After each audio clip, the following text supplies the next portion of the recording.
don't waste your money on these.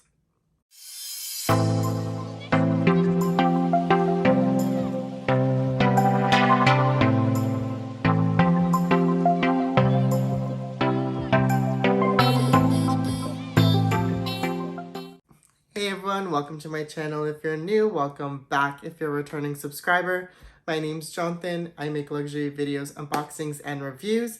And today is going to be 5 Louis Vuitton items that don't hold their value. So let's get into it. So before I get started with today's video, you guys know what to do. Don't forget to hit that like and subscribe button. It really does help my channel grow. I make videos every Friday on luxury content, men's style, luxury unboxings, you name it, it's here on this channel. So if you like that kind of content, don't forget to like and subscribe. And if you want to hear the 5 Louis Vuitton items that don't hold their value, then keep on watching. So I just want to preface this video before I even get started that these are just my honest opinion. You guys seem to have really liked my 5 Louis Vuitton bags I think you should avoid. It is my most viewed video right now on YouTube. So if you haven't checked out that video, I will leave a link up to here. But again, this is just my personal opinion. If you have these items and you find value in them, then you go ahead, you purchase them. But for me, in my opinion, these are the 5 Louis Vuitton items I think that don't hold their value. So let's get into the video. So item number 1 on this list is going to be Louis Vuitton sneakers. So in my opinion, this category can go for any designer altogether, in my opinion.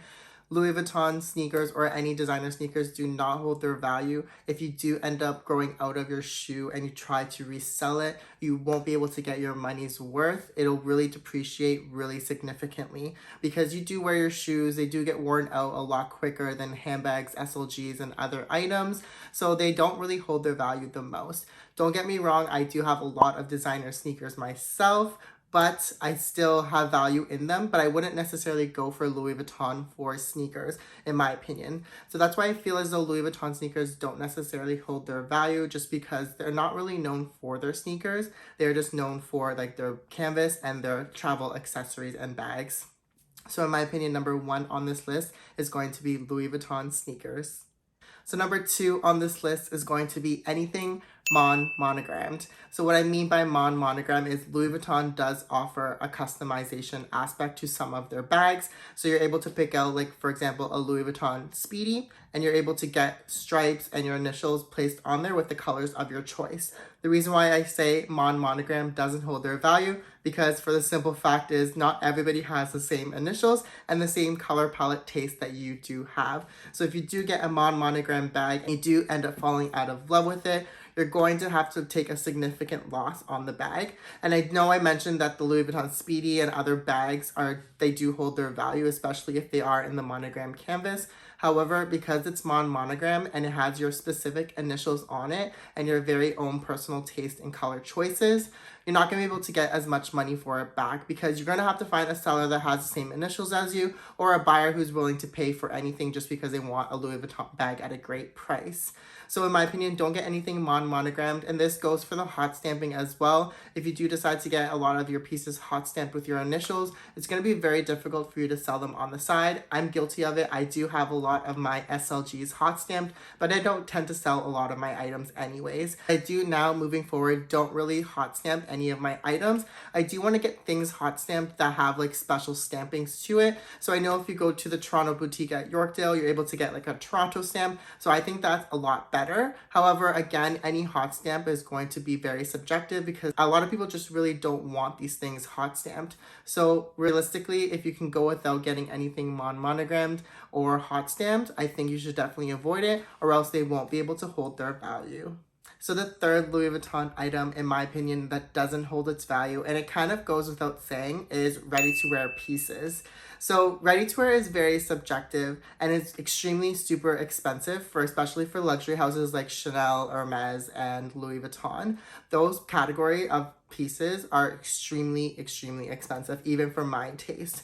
So I know what you're thinking, Jonathan, you have a lot of ready-to-wear pieces from like Burberry, Coach, Michael Kors, you name it, I have the ready-to-wear pieces. However, I do not yet tend to pay full price for any of my ready-to-wears. When I go to Burberry, I do tend to get the items on sale because they do have a Burberry outlet here in Toronto. Same with Coach and Michael Kors. I don't want to spend full price on these items because we're human. We grow out of it. We can get bigger in size. We can get smaller in size. And then that piece that you spend thousands of dollars on, for example, if it's a Louis Vuitton sweater, it is going to be like $3K.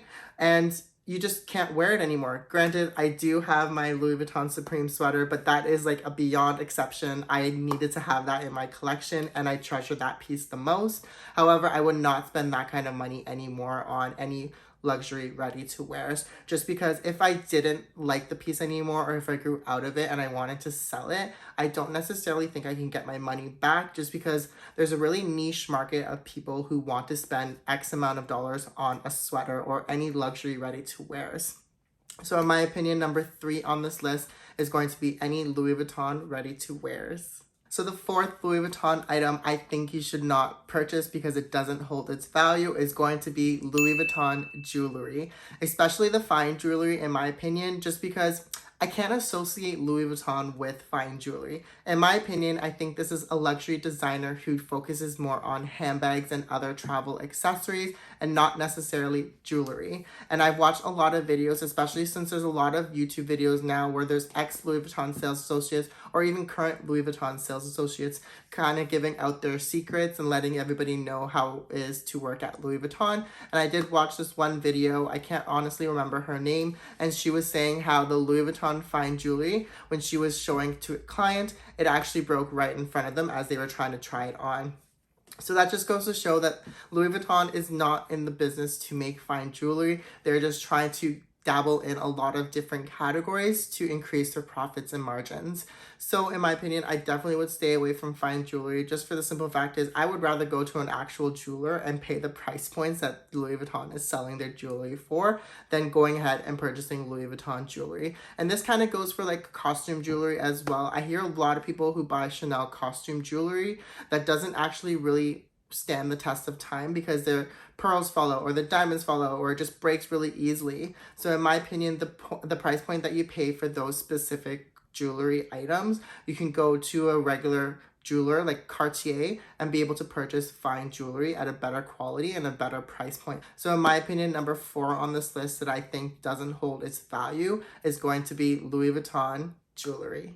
So the 5th and final item from Louis Vuitton I think doesn't hold its value, and it's kind of sad to say, but it's going to be Louis Vuitton leather handbags, and more specifically, their epi leather.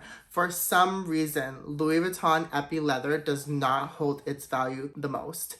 It is probably one of the worst value bags that you can purchase for some reason, and it is extremely expensive in my opinion. For some reason on the pre-loved market, epi leather bags in specific tend to sell for a lot more cheaper than any of their other leather bags and even their canvas bags. Sometimes you can find a leather epi bag for cheaper than a canvas bag that is in worse condition than the actual epi bag itself. In my opinion, I think it's because a lot of people don't attribute leather with Louis Vuitton, and sometimes the price points of Louis Vuitton leather bags just is above and beyond what they were willing to spend at the specific boutique. So what I mean by that is, in my opinion, I have a price point of what I would be willing to spend for a Louis Vuitton bag. And once it reaches above that price point, I think I would rather go to like Hermes or Chanel, where I know they are more known for their leather pieces. So I feel as though a lot of people have that same mentality when they're wanting to purchase a bag. So if it gets beyond, let's say, for example, 5K or 6K, I feel as though people will go directly to Chanel or Hermes to purchase a bag instead, because they feel as though it's more justifiable because Chanel is more known and Hermes is more known for their leather bags. So I think people really do only attribute Louis Vuitton with canvas. So when they get to the leather pieces, they're not really kind of sure of how to take it. So when they do tend to resell it, it doesn't really sell off the shelves as canvas does. So that's why I think number 5 on this list is going to be Louis Vuitton leather bags, more specifically the epi leather bags. They do not hold their value at all. Thank you so much for watching. I really do hope you enjoyed this video, and I just want to say thank you guys so much again for over 500 subscribers. We are on our way to 1,000, and I know it's just a number, and I just love making videos altogether. As you guys probably are aware from my very first YouTube video, I've always wanted to make a channel. So having a lot of support and love with my channel, it just means the world to me. So if you guys like this kind of content, don't forget to like and subscribe. It really does mean the world to me, and I'll see you guys in the next one.